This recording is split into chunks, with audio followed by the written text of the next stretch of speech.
afternoon, good evening, whatever time frame it is that you're watching this vlog. I come to give you a pregnancy update for weeks 27 and 28.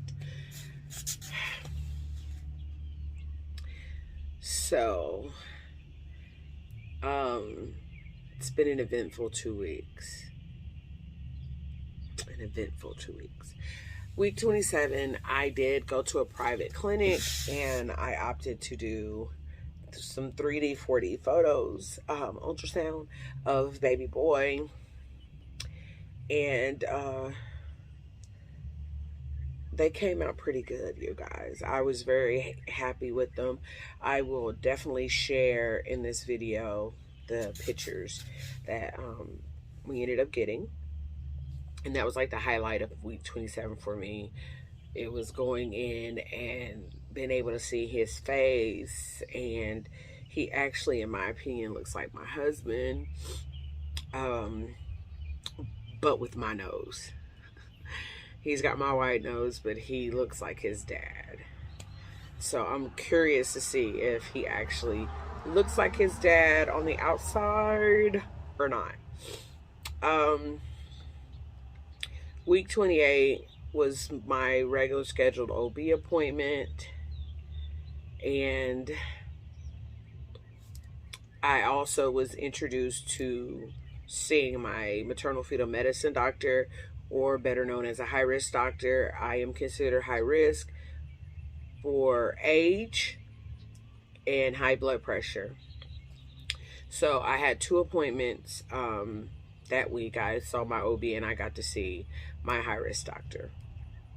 And the OB appointment went well. He suggested that I go ahead and take my glucose test. So I went and did that first thing the next day. I went on a Monday for my OB appointment. So first thing that Tuesday morning, I got up and I said, okay, well, I'm gonna go do the glucose test that afternoon. That'll give me time to relax, eat. That afternoon, I had my appointment with the high-risk doctor. Everything would be great. This is baby number 5 for me, so I've never had an issue with the glucose test. So it was just, you know, as the other pregnancies, a no-brainer. Not so much. So I did the 1-hour glucose, and the drink they gave me was lemon lime. I'm at a military facility. I don't know if it's just this particular facility or military facilities in general, but they did not let me choose the flavor that I got. It was nice and cold, and they handed it to me and said, hey, you got 5 minutes to drink this. I drank it in the 5 minutes, and I go back. I let them know that I've done the drink, and they hit a timer, and in an hour, they do a blood draw. So I did that, came home, and I had my afternoon appointment with my high-risk doctor. So I'm just, you know, not even thinking about the glucose test because I've never not passed it. So we go, and I go into my high-risk appointment. Everything is fine. You know, he's participating and cooperating with all the necessary positions they needed for him. They wanted to see the right side of his face, but he is literally facing the right side, the left side of my uterus. And good morning. And as a result, they weren't able to see the right side of his face, but they were able to do the fetal echocardiogram on him, and they saw his heart. It was just so neat and miraculous to be able to see the 4 individual chambers of his heart and the arteries. It was amazing.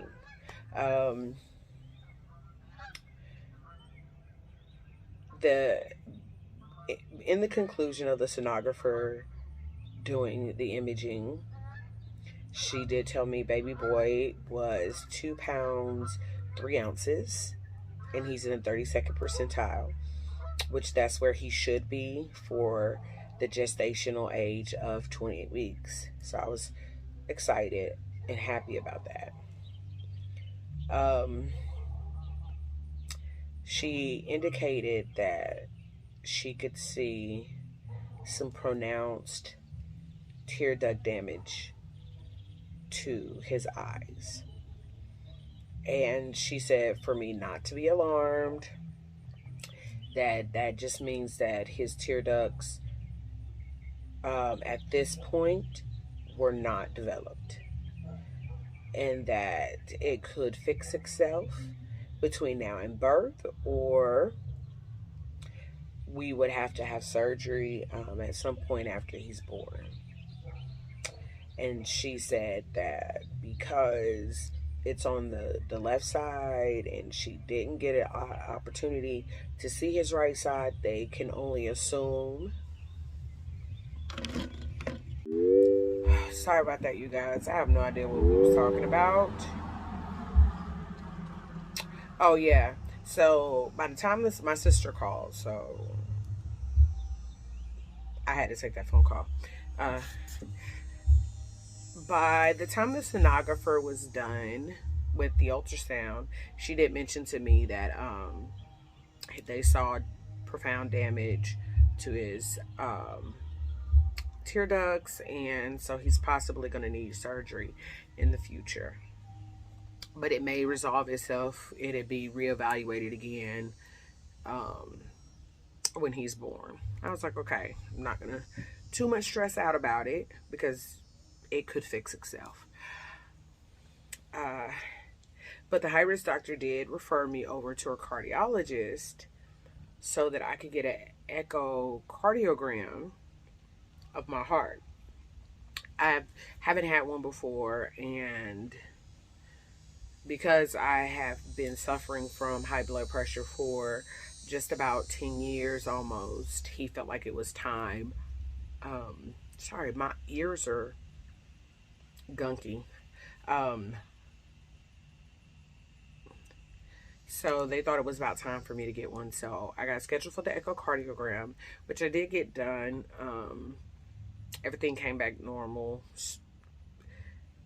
The preliminary imaging and everything came back normal. But that Tuesday, by the time I got home from the doctor's appointment, my OB was calling with the results from my 1-hour glucose test. I had failed the 1-hour glucose test. Anything 140 and under is considered passing. Anything above 140 is considered failing. And I scored 183. So he immediately said, you have to do the 3-hour glucose test. And I just wanted to go ahead and get it out the way. I didn't want to prolong taking the test. I just wanted to get it done, know what's the results, and move forward with life. So at my hospital, you have to call the clinic, the lab, to schedule the 3-hour ones. The 1 hours you can just walk in, the 2 hours you can walk in, but the 3 hours you have to schedule. So I called, scheduled, took the test on that Thursday, and because it is a fasting test, they make you take them first thing in the morning. You have to be there at 7:30 in the morning, and it's from 7:30 until 10:30, 11-ish. Okay. I got there at 7:30. I had nothing to eat or drink 8 hours prior to me getting there. And they did the first draw, no problem, because they do 4 draws total. So they did my first draw. I had no issues. I go sit back down in the waiting room, and they give me the drink. This drink that they gave me was horrible. It was fruit. The flavor is supposed to be fruit punch. I felt like I was drinking straight syrup, like straight cough syrup. It was gross. Again, they give you the drink. They tell you have 5 minutes to drink it. You have to drink the drink within 5 minutes. So I drank it. It was so syrupy and thickish and nasty and cough syrupy. Like, I did ask the lady, I said, can I have some water? She says, yes, that's the only thing you can have. Which kind of figured that, so I bought me 2 water bottles from home because I knew I couldn't leave the lab.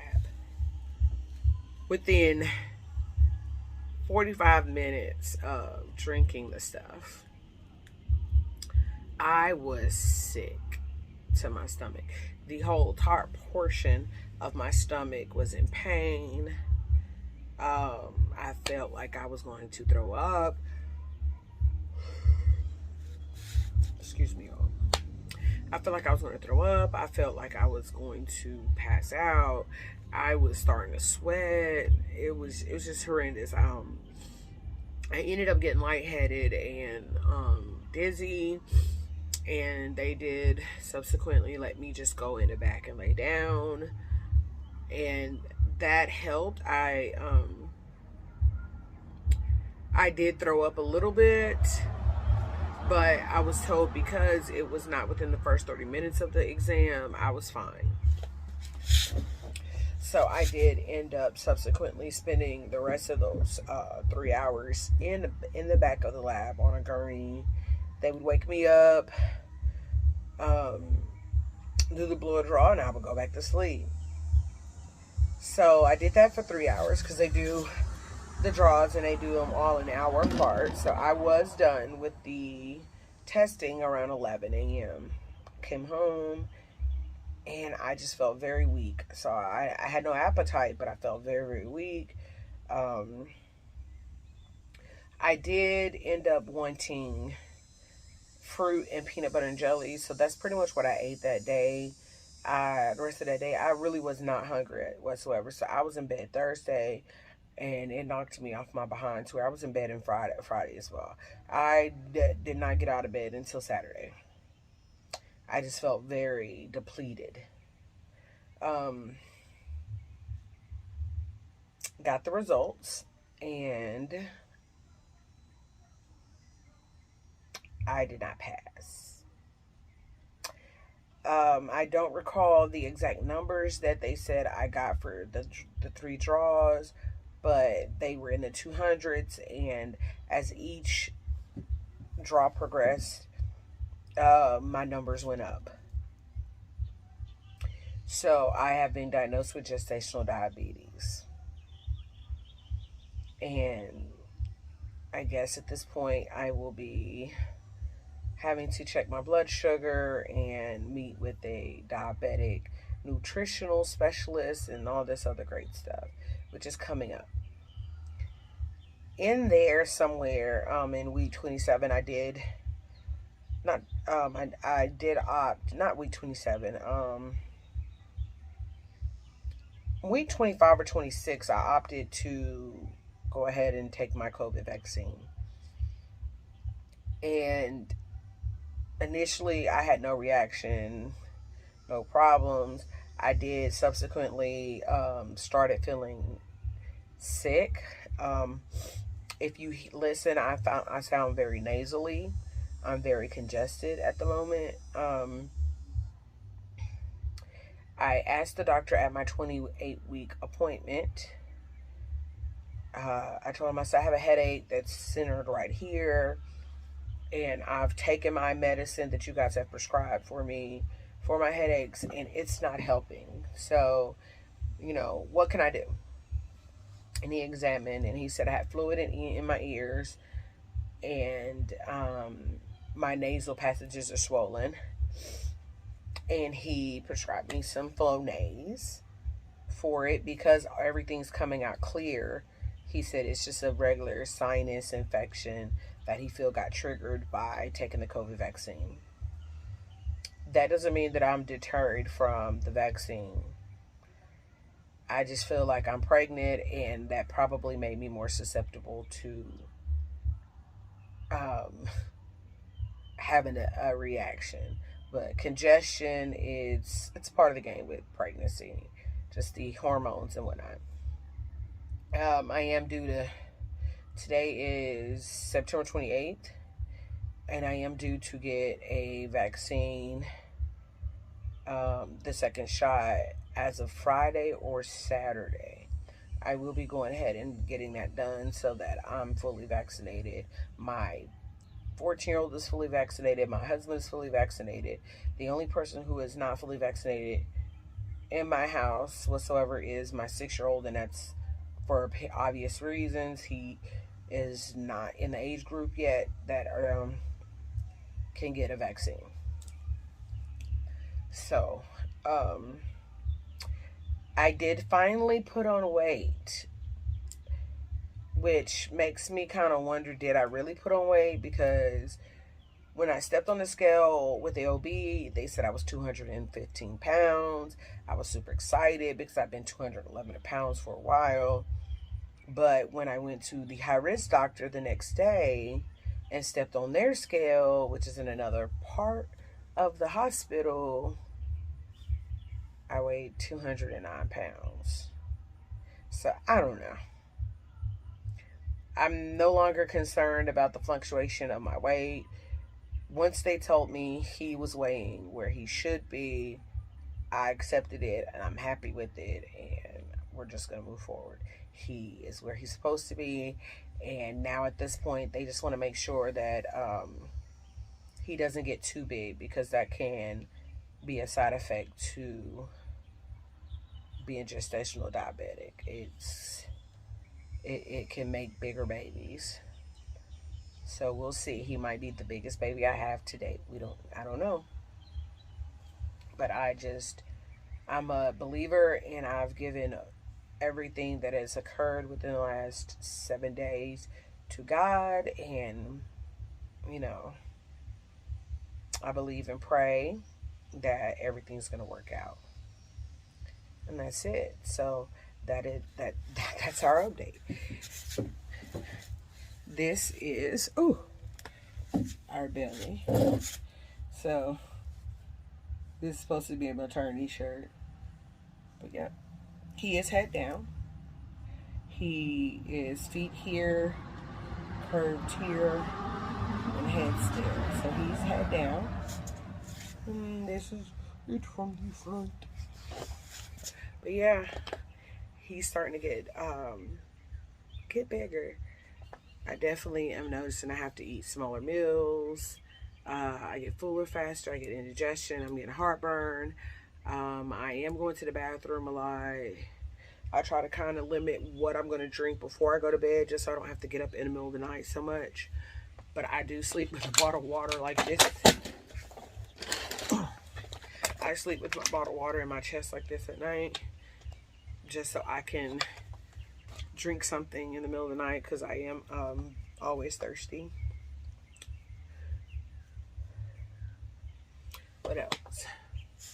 I do get tired more. I'm probably going to go lay down and take a nap after I finish this video. I at least take a 30-45 minute nap once a day, and I'm still ready to go to bed at 9:30 at night. I think it's just baby, combination of baby and everything else. I will be asking, can I still have my cappuccino coffee in the mornings? I don't generally drink it every day, but I would like to have that as an option. Like right now, I have hiccups from indigestion.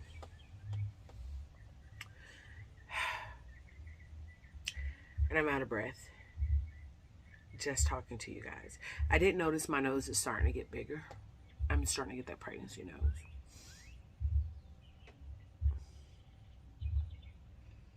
And my hair is definitely benefiting from baby boy. My locks have gotten thicker and longer. So yeah. You know what I'm saying. It's coming together.